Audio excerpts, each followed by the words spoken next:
Welcome, everyone, and thank you for joining us today.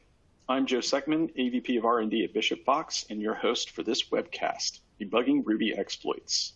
Before we get started, I'd like to run through a few housekeeping items. To submit questions, use the Q&A tool on the left of your dashboard. We will try to answer throughout the webcast, but we'll also have a dedicated Q&A session at the end. If you experience any problems during the webcast, please let us know by using the questions module or the help tool. Recorded version of the webcast will be made available promptly when we conclude, and we will send out a link to the on-demand video. Let's meet today's speaker, Ben Lincoln. Ben, please take a moment to introduce yourself. Hello, everyone. I'm Ben Lincoln. I've been a security consultant at Bishop Fox for a little over 2.5 years, in security for a little over 10 years, focused on offensive testing. Excellent. Thank you, Ben, for joining me today, and really excited to get started with this tool talk. Okay, today we will be talking a little bit about the background of how the genesis of this test harness came to be and your experience of working on an active engagement. Also, as with any learning experience, there will be some lessons that will be easily learned and shared about building your own tool and this particular approach to pen testing in general. And then more specifically, Ben is going to go over understanding Ruby for pen testing and some of the idiosyncrasies and nuances and quirks. And as always, with all of our tool talks, we'll have a dedicated Q&A session at the end. So without further ado, I'd like to go ahead and start off what we typically do on our tool talks is with a poll. And let's go right here. So right now, how frequently do you build your own test system to emulate one you're actively pen testing? Frequently, sometimes, or never? I think this is important just in the prep and the preparation for a pen test or just getting involved with security testing in general, but I think it's a key step. Now, Ben, I want to see if you wanted to shine some light on this process and this approach. Yeah, absolutely. So this is an approach I use fairly frequently. I think anyone that's been through things like the Offensive Security Lab will be familiar with this. So it's a great way to do testing for more complicated exploits if you're not exactly sure how something's going to work. If you're not familiar with this process, but you've seen films like The Score, where Robert De Niro plays a safecracker, you have your workshop, you build as close to a replica of the system that you're trying to break into as possible, and you get everything working right before you go to the real environment. There can be several reasons for this. Maybe it's a red team test where you're trying to be stealthy. Maybe you're concerned about system stability. So there's some kinds of testing where if you do the wrong thing, it goes down, and maybe it doesn't come back up again. It may just be easier to debug the exploits. And that's how I came to do this on the particular test that inspired this talk and the associated blog post. So there was a particular vulnerability that was found in a Ruby on Rails application. Brakeman flagged the use of OJ-JSON deserialization. And I had what I thought was a working exploit. It didn't seem to work against the client system. And so I built this local equivalent of it that was just the vulnerable code to try to debug what was going on. Yeah, it's a kind of a time trade-off. It's more effort up front, but sometimes it saves you a lot of effort in the long run. And you need to get a feel for when is the right time to kind of move in that direction. Yeah, absolutely. Absolutely. Well, thanks for adding some additional color there. So let's go ahead and take a look at some of our results. All right, we've got some sometimes and some frequently. I think that this is a really great distribution and really indicative of kind of the it depends kind of scenario that you pointed out. I thought I had a working exploit, but something was wrong, so I need to go dig down and investigate. I'm really happy to see that there's a 0% on never. I think that never is a pretty strong never say never kind of term, but really good to see some distribution here. And I think that the rest of this content in this tool talk will reinforce some of that sentiment. So without further ado, let's go ahead and get started. Ben, I'd like to hand it over to you just to hear some more stories about how this tool is inspired by real events and what the background of working on with Ruby in this instance is, and what made you decide, outside of the fact that you were trying to debug an exploit that you thought would work, what necessitated this condition in this particular engagement. So Ben, take it away. Yeah, absolutely. So sort of like I hinted at a moment ago, we were looking at an application that was written in Ruby. We had found some tentative findings with Brakeman, things like dangerous send, JSON deserialization, use of the kernel level open function. But we really wanted to demonstrate to the clients, this is not just a scanner finding. This is something that you should really be concerned about. You need to fix. The kernel level open function is very easy to exploit. There's a lot of documentation on that one out there. The send and public send, we were able to get working just by poking at the live instance of the application. That OJ JSON deserialization was just not working, and so really wanted to narrow down why is this not working the way we expect? Why am I not getting back a response that makes sense? And the application was complex enough that we couldn't just have our own local instance to test against. It require all sorts of infrastructure. So I started out building kind of the precursor to the example application in our blog post by just copy pasting the parts of the client code that I thought was vulnerable into my own little Ruby hello world. And that was for that deserialization specifically. And what I discovered is even with everything configured the way that I thought the client's real system was, it still really did work on my system and not on the live instance. And so there's an anecdote at the end of that blog post about how I'd gotten code execution using the open function or the send, and used that shell on the system to figure out what the difference was, ended up learning more about the OJ library in the process. But yeah, that's basically where this came from. At the end of the assessment, I thought, getting this information was a little tricky. So again, the open function has a lot of documentation out there. If you dig a bit, you can find some exploit examples for send and public send. And there's some good documentation on binary deserialization vulnerabilities in Ruby. Less so for YAML. There are a couple out there. And I did not find any for OJ. So I thought, well, why don't I just start over, do the same thing again, but make an application that's vulnerable to all of these things, so people can learn a little bit and have something to practice against. And then, show people how they can do the same thing for various other kinds of application. Just paste in code from the system that you're testing and go for it. Yeah. Yeah, and just to reinforce a couple points there, if folks in the audience aren't familiar, Brakeman is a Ruby static analysis tool that is used to scan code for vulnerabilities, as well as the genesis of this tool talk really is based off of Ben's fantastic blog post that's on our blog at bishopfox.com. Very exceptionally detailed and analysis of this write-up. So if you haven't checked that out, definitely recommend it and take a look there. Okay, so spending the time, I know from consulting and, you're talking about utilization, billable hours, getting the job done. The thought of taking time out to go and create a sample app to test and work with and figure out how to best, exploit some of the code base that you're testing can seem like it's a time sink. But aside from that, and I think you mentioned that a little bit earlier during the poll, what are some of the other lessons learned in this process that you'd like to share?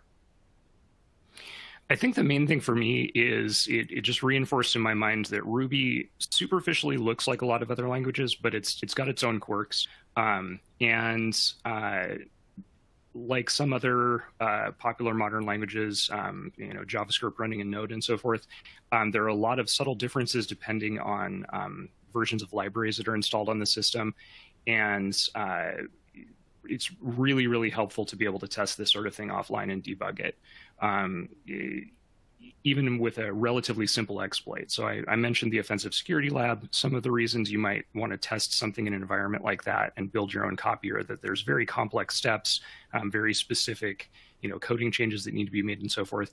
And in this case, it wasn't even really a coding change. It was just a difference in a library version or a library that was installed that wasn't on my test system that was used by a different part of the application.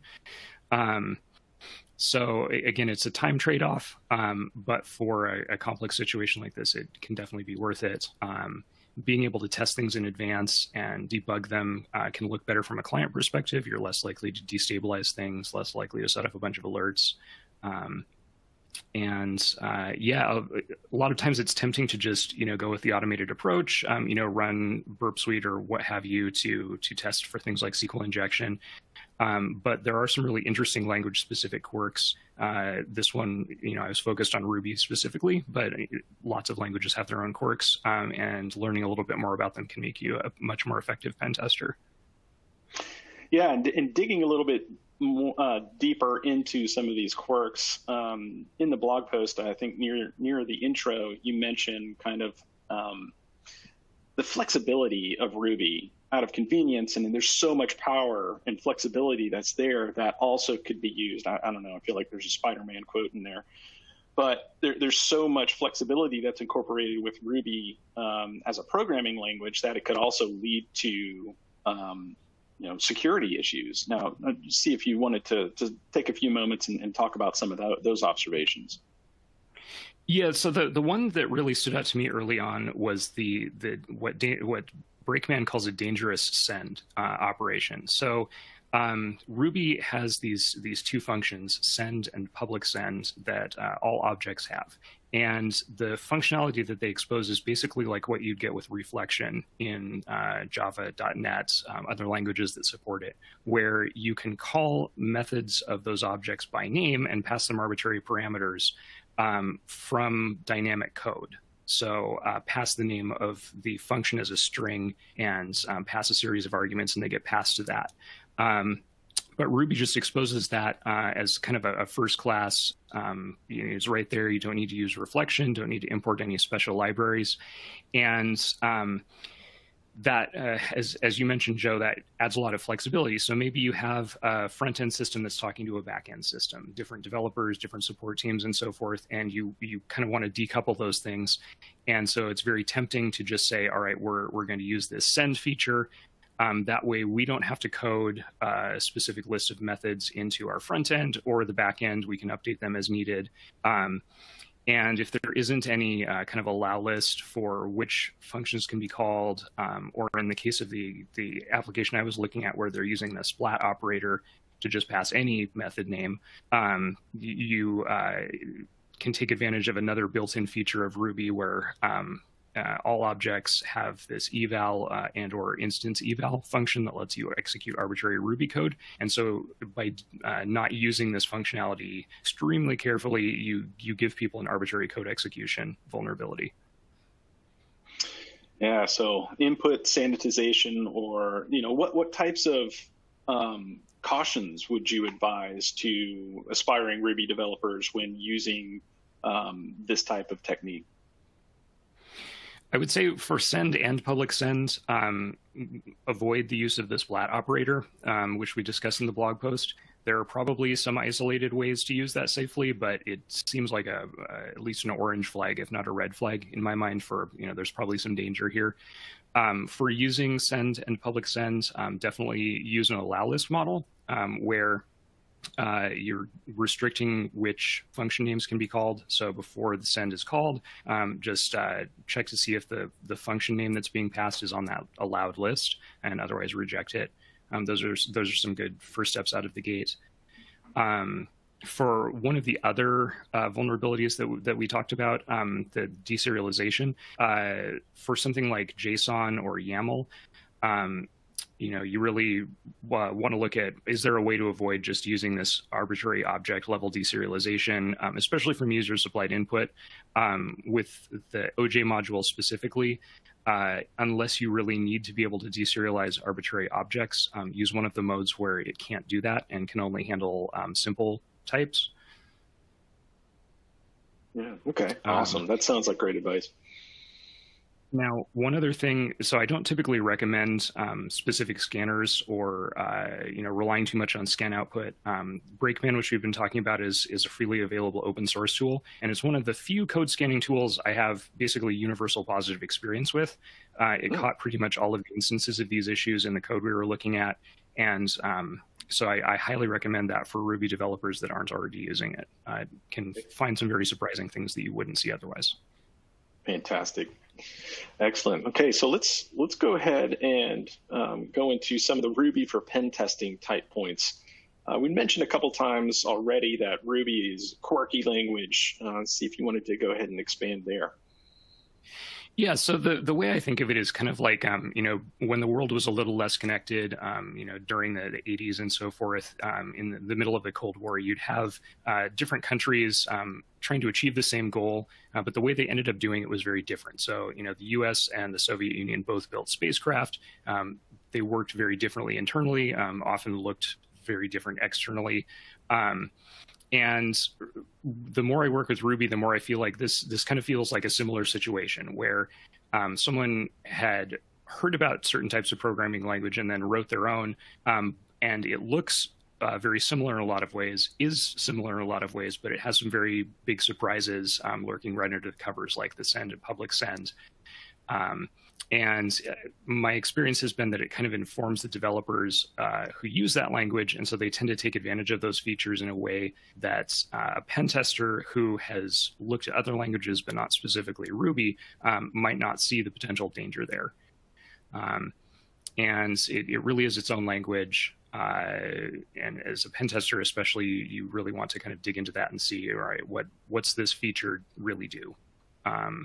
And what are the security implications? And because some of these things are very language specific, I think it's a great case for really demonstrating the business impact of issues. In this case, it can help a pen tester who's less familiar with the language become more familiar with it, but it's also just a good idea in general. So you and I talked about this before the call, but demonstrating what's the real impact to the business or the owner of the application with a vulnerability, and stepping through a real exploit using one of these features is a great way to do that.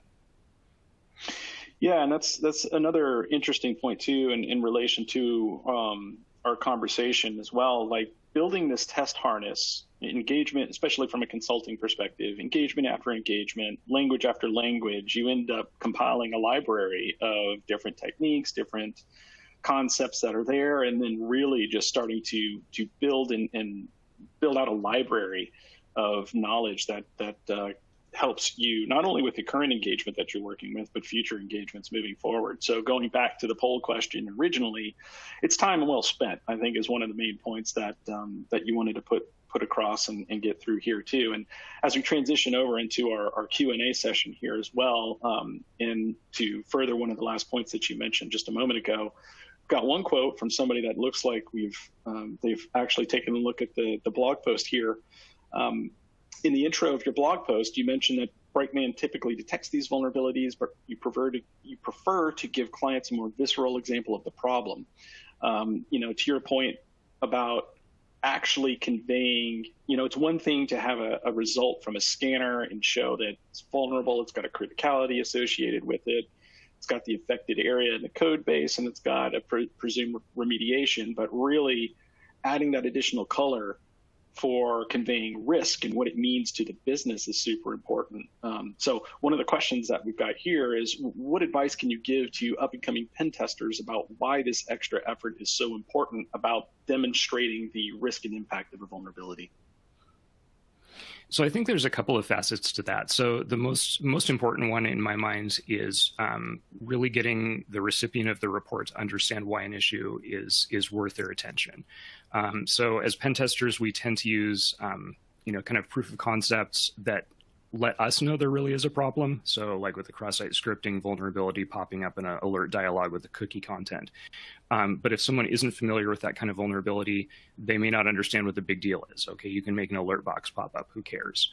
And so really showing them a realistic example, like, okay, not only can I make this alert dialog pop up, I can basically cause their browser session to take any actions that I want in the context of their session.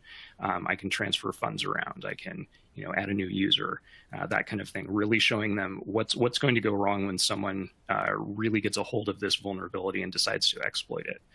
The other is for personal learning, so really making sure that one understands the issue.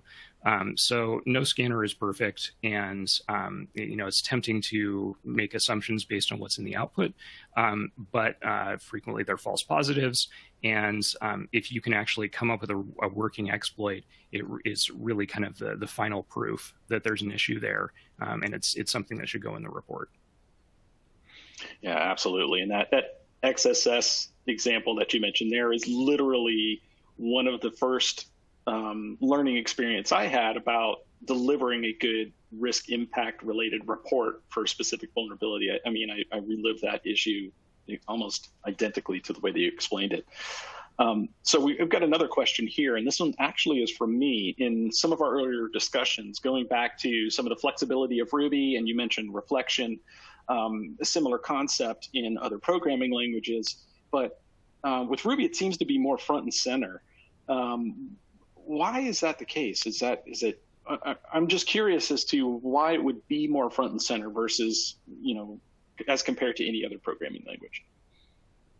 That's a good question. I don't know the definitive answer. The feeling that I get is that when the language is being developed, probably the developers thought, hey, this would actually be really handy. And it certainly does make it more flexible, and just built that functionality in there. And because it was there, the culture of development in that language just kind of ran with it. But I don't know the definitive answer, and I'd be curious to know as well. Yeah, it just seems like, I don't know, maybe this is a little, Monday morning quarterback or look in the rear view kind of an analysis type perspective, but it seems like it would be something that would be a little bit more rigid. But I don't know, I guess that's an exercise for the audience or for ourselves after this tool talk to go take a look and see kind of where that goes in. So just an interesting nugget from the blog post as I was reading it that popped in my head here. Okay, well, Ben, I wanted to see if you had any closing thoughts or closing comments that you wanted to share with the audience. Ooh, I think the only thing we really haven't talked about in detail is that deserialization side of things. That was one of the most interesting for me when building that tool, when writing the blog post. So I've worked with deserialization in multiple different languages. They kind of run the gamut from a gadget chain for Java with strong typing is very different from a ROP gadget chain, for example. And Ruby is in this interesting place in the middle where it's not strongly typed, but you're still passing around very object-oriented data, I guess you could say. And so the ways that those get put together can be kind of unintuitive if you're approaching it from a background of a strongly typed language. So I thought that was super interesting. I learned a lot about the language coming up with the JSON serialization versions of those exploits, and seeing the history of that was super interesting. So if someone's not already familiar with that and is interested in Ruby security, I strongly recommend digging deeper into that history. It's very interesting. All right. Okay. Well, it looks like we've exhausted our question pool here for a moment. So with that, Ben, thanks so much for joining me today. Really appreciate it. Really enjoyed your blog post as well. Super technical. Again, I really highly recommend everyone watching this tool talk, go check it out. Also wanted to thank our audience for being here to learn more about debugging Ruby exploits. If you enjoyed this episode of the Tool Talk, we invite you to watch the previous episodes to cover various tools and techniques for offensive security practitioners. Also, if you have time at the end of this webcast, please take a moment to complete the survey. It helps us understand what you like and what you don't like and how we can improve on these in the future moving forward. Also, one final reminder here, we are still hosting and looking forward to the results coming in for the Unredactor Challenge. As you can see here, we are, I believe, selecting the winners in August, right before DEF CON. So take a look, check that out. Thank you all again for joining me and joining us, and have a great day.